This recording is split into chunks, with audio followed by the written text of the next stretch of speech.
हुजूर सैयद आलम सल्लल्लाहु अलैहि वसल्लम ने इरशाद फरमाया, मेरे आका मौला ने फरमाया, 4 लोग ऐसे हैं जो अल्लाह के गज़ब में सुबह करते हैं और अल्लाह के गज़ब में शाम करते हैं। साहबा ने पूछा, या रसूलल्लाह वो 4 कौन से हैं? मेरे आका मौला सल्लल्लाहु अलैहि वसल्लम ने फरमाया, एक तो वो मर्द है जो औरतों जैसी मुशाबत इख्तियार करे, और एक वो औरत है जो मर्दों जैसी मुशाबत इख्तियार करे। तो वो अल्लाह के गज़ब में सुबह भी करते हैं और अल्लाह की नाराज़गी में शाम करते हैं। और मेरे आका मौला सल्लल्लाहु अलैहि वसल्लम ने अपनी ज़ुबान मुबारका से लानत फरमाई उन मर्दों पर भी और उन औरतों पर भी। मेरे आका मौला सल्लल्लाहु अलैहि वसल्लम ने फरमाया, अल मुश्तबिहीन मिनर रिजाल बिन निसाई, वो मर्द जो औरतों जैसी सूरत इख्तियार करते हैं और वो औरतें जो मर्दों जैसी सूरत इख्तियार करते हैं, अल्लाह की उन पर लानत हो। अब लानत से मुराद क्या है जी? लानत से मुराद यह है कि लुग़वी माना इसका यह है कि अल्लाह की रहमत से महरूम हो जाना, और जो अल्लाह की रहमत से महरूम हो जाए वो अल्लाह के गज़ब का मुस्तहिक ठहरता है, और जो अल्लाह के गज़ब का मुस्तहिक ठहरे वो दुनिया व आखिरत में बर्बाद हो जाता है। यह है लानत का माना। और मेरे आका मौला सल्लल्लाहु अलैहि वसल्लम, वो ज़ुबान जिसको सब उनकी कुंजी कहें, उसकी नाफिज हुकूमत पे लाखों सलाम। अब जिस ज़ुबान से उनके ऊपर लानत हुई है वो तो क़यामत तक बरसती रहेगी।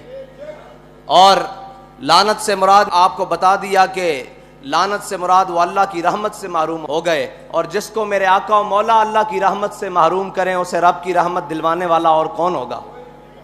उसको क़यामत तक अल्लाह की रहमत कोई नहीं दिलवा सकता।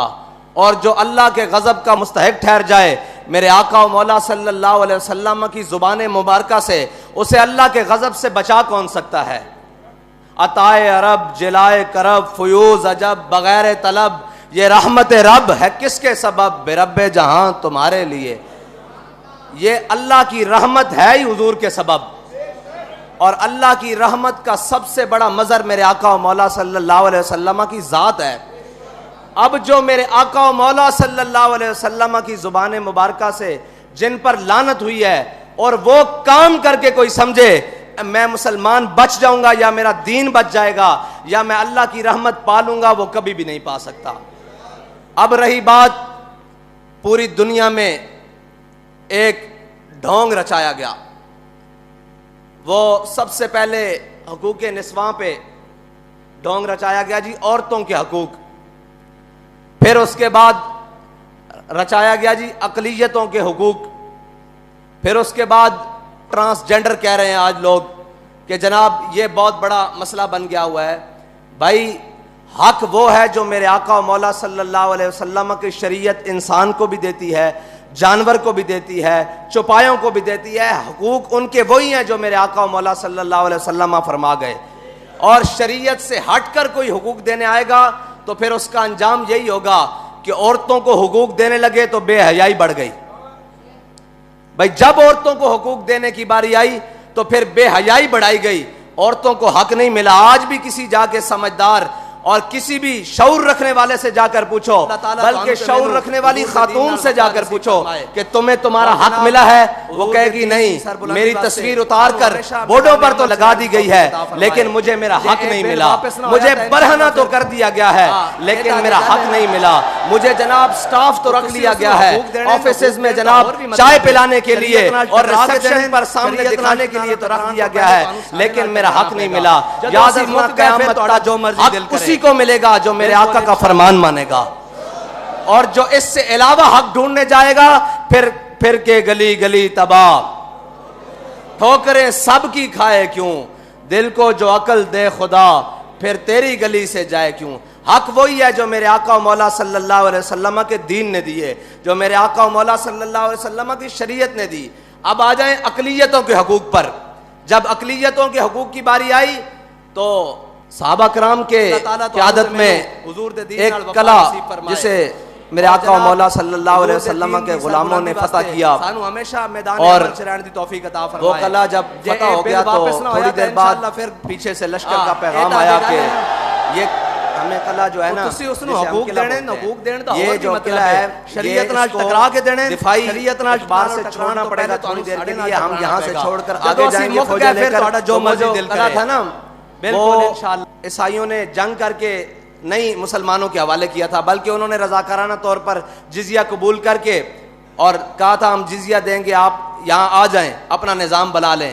तो जब मेरे आका और मौला सल्लल्लाहु अलैहि वसल्लम के ग़ुलामों ने वो किला छोड़ने की बात की ना, तो उन्होंने कहा जी ये आपने हमें पैसे दिए थे, ये सोना दिया था, ये चांदी दिए थे, ये माल, ये ज़र, ये घोड़े, ये अस्तबल, ये महल, ये सारा कुछ वापस ले लें, हम आपकी हिफाजत नहीं कर सकते।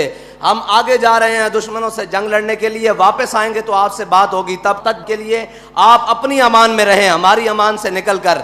तो जब सहाबा कराम की फौजें और लश्कर सारा कुछ बाहर निकल रहा था ना किले से, तो ईसाई खड़े होकर ऐसे दामन फैलाकर ऐसे दामन फैलाकर खड़े होकर कह रहे थे या अल्लाह इन दुश्मनों को दोबारा वापस ले आए।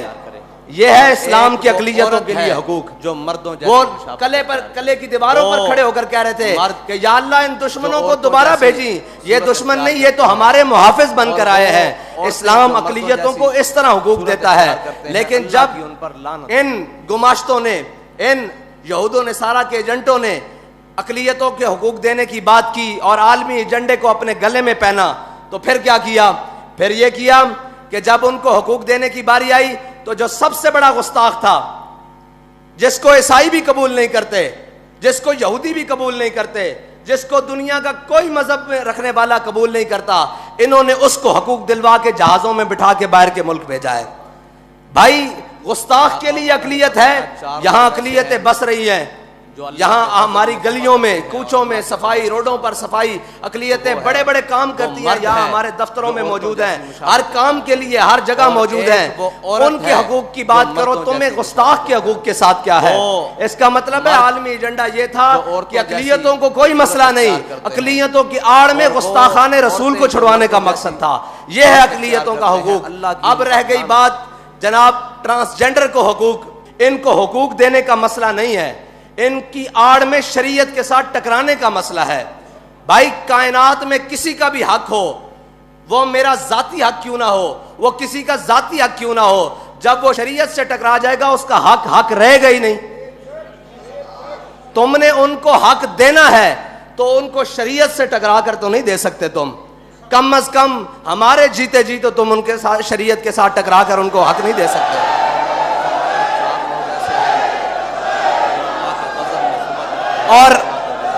और वो हक रहा ही नहीं जो शरीयत से टकरा जाए। अब तो वो कुफर बन गया है जो शरीयत से टकरा कर उनको हक देने की बात करे। और इस कुफर को जनाब बात करने की या इस कुफर को नाफिज करने की बात करेगा तो फिर इस्लाम के सिपाही उसके सामने खड़े हो जाएंगे इंशाअल्लाह, सूरत इख्तियार करते हैं। और इंशाअल्लाह फिर इस तरह खड़े होंगे जिस तरह फैजाबाद में खड़े रहे खत्म नबूवत के लिए, और फिर इस तरह खड़े रहेंगे जिस तरह वजीराबाद में जनाब नामूस रिसालत पर पहरा देने के लिए खड़े रहे। खबरदार जो शरीयत से टकराएगा। हमारे बड़ों ने इस मुल्क में कुर्बानियां तुम्हारी अय्याशी के लिए या शरीयत से टकराने के लिए नहीं दी। हमारे बड़ों ने कुर्बानियां इस मुल्क में इसलिए दी थी कि इस मुल्क का निज़ाम ला इलाहा इल्लल्लाह मुहम्मद रसूलुल्लाह के मुताबिक चलेगा। इस मुल्क का निज़ाम मेरे आका मौला सल्लल्लाहु अलैहि वसल्लम के दीन के मुताबिक चलेगा। इस मुल्क का निज़ाम मेरे आका मौला सल्लल्लाहु अलैहि वसल्लम की शरीयत के मुताबिक चलेगा। अल्लाह ताला तो अनु ते मैनू हुजूर दे दीन नाल वफा नसीब फरमाए। वो है और जनाब वो मर्द है हुजूर दे दीन दी सरबुलंदी वास्ते सानू हमेशा मैदान अमल च रहने दी तौफीक अता फरमाए। जे ए बिल वापस ना होया तो इंशाअल्लाह फिर वो ये ताजे गल है ना जो औरतों जैसी सूरत इख्तियार करते हैं, और वो औरतें जो मर्दों जैसी सूरत इख्तियार करते हैं, अल्लाह की उन पर लानत। चार लोग ऐसे हैं जो अल्लाह के गज़ब में शुक्र करते हैं, अल्लाह के गज़ब में, तो वो है वो मर्द है जो औरतों जैसी। तुसी उसनू हकूक देने, हकूक देने का और भी मतलब है शरीयत नाल टकरा के देने। शरीयत नाल टकरान तो पहले तो साढ़े नाल टकराना पेगा। जदों असीं मुक गए फिर तुहाडा जो मर्जी दिल करे।